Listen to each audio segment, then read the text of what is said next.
Hello everybody, today we're going to be looking at 3D printing, in other words, additive manufacturing. We're going to be looking at the art, the design, and the architecture. First up, we'll be looking at the design aspects. You can use it to model anything from a simple little engine. I don't know what kind of person would actually do something like this, but hey, to each their own. Now, of course, if you're going to be making a little engine, you might as well make a transmission. That makes sense, right? Wow, look how great that works. And if you're going to make a transmission, might as well make a car. That'll pull them in. Great idea. Now that we looked at these, let's see how this technology can be used to model aircraft. I fly like paper, get high like planes. If you catch me at the border, I got visas in my name. If you come around here, I'll make them all day.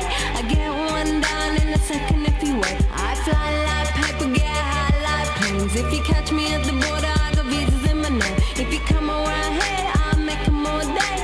I get one down in a second if you wait. Sometimes I think sitting on trains. Every step I get to, I'm clocking that game. Everyone's a winner, we're making our fame. Bonafide hustler, making my name. Sometimes I think sitting on trains. Every step I get to, I'm clocking that game. Everyone's a winner, we're making our fame. Bonafide hustler, making my name. All I wanna do is take your money. All I wanna do is take your money. All I wanna do is take your money. As well as that, it could also be used to make some pretty cool looking future buildings. But of course, in the architecture side of things, one country has been using this technology quite a bit. Who is that, you might ask? China.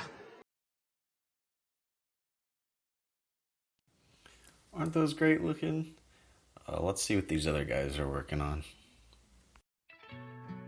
A private company from Shanghai recently 3D printed 2 gorgeous Chinese courtyards in just a week. Standing in an industrial park in East China's Suzhou city, the 2 courtyards, inspired by the classical gardens of Suzhou, cover about 80 square metres and 130 square metres respectively. The company used many different printers to print the walls and various components of the architecture, taking leftover construction materials, including waste and mine tailings as the materials, and then assembled all the parts together into the courtyards. As for the walls, a giant printer was used to print them layer by layer. Insulation can be added to the wall cavities. What's more amazing is the external walls, where people can grow flowers and vegetables in the spaces. The highlight is that we have installed a water recycling system inside the external walls. It collects rainwater, which then drips down layer by layer inside to water the plants. In 2015, Ma and his team printed a 1,000 square metre villa. They invented many of the 3D printers themselves. The company holds over 120 patents. In the near future, Ma plans to print a building over 100 metres high. Thank you, China. Very cool. I'm sure those buildings will last a long time. Now, they're not the only foreign nation to be using 3D printing for structures. Let's see what the Danish are up to. Who says that buildings have to have straight walls? But for a long time, building curved structures required special skills, longer time, and large budgets. With a concrete 3D printer, it's cheap. It's the same cost to print a wavy wall as it is to print a straight wall. In the traditional construction industry, making something wavy is very expensive. So, and here we can do it for free.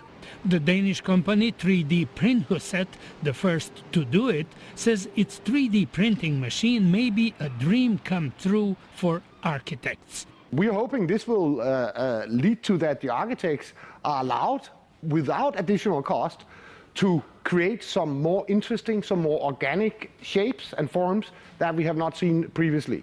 The first European printed building will be used as a rental office space.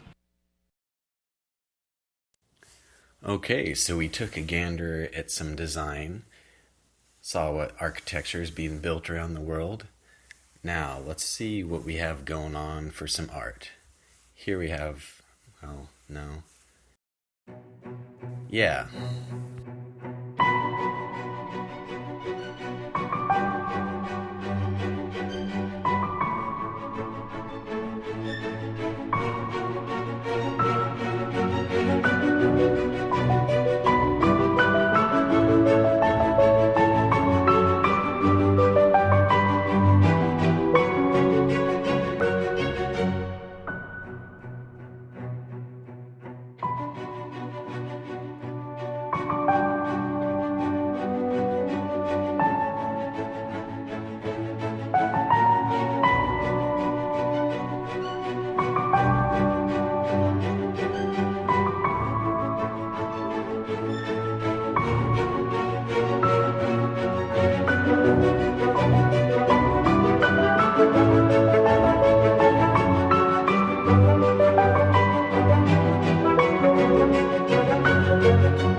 "3D printing was crucial in making these replicas.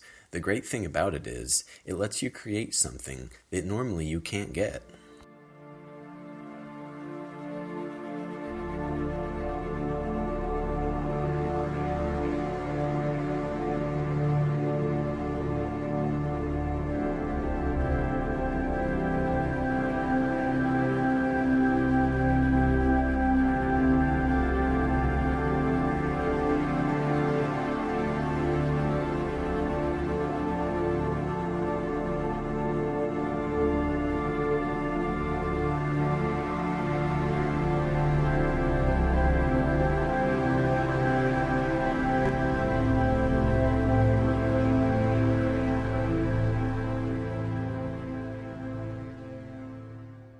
As you can see with many of these, the only limit is your imagination and how much plastic you have. Well, thank you all for watching. I hope you learned something, and I will see you later. Goodbye.